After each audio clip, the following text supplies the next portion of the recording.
दूर जाके गिरेगा। जहाँ पर प्रेशर कम होगा वो उतना करीब जाकर गिरेगा। तो हम लोगों ने पढ़ा है कि जो वाटर प्रेशर है वो इंक्रीज़ होता है विद द डेप्थ, गहराई के साथ माया का प्रेशर बढ़ता है। अब आप देखें ये बोतल है, अब इसमें गहराई कहाँ पे है, नीचे की तरफ जाते हुए, ये इसकी ज़्यादा गहराई है। तो इसका मतलब है कि यहाँ पे प्रेशर कम होगा, यहाँ पे उससे थोड़ा ज़्यादा होगा, नीचे चढ़ते जाएंगे प्रेशर बढ़ता जाएगा। तो जो नीचे से पानी इसका निकलेगा वो ज़्यादा दूर जाना चाहिए।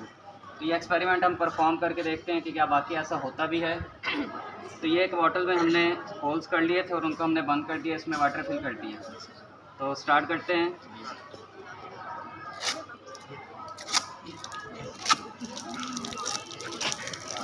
अब आप लोग देखें कहाँ से पानी ज़्यादा दूर जा रहा है, नीचे वाले हॉल में से। ऊपर वाले हॉल में से देखिए करीब है, नीचे वाले हॉल में से ज़्यादा दूर जा रहा है। तो इसका मतलब है कि वाटर प्रेशर इंक्रीज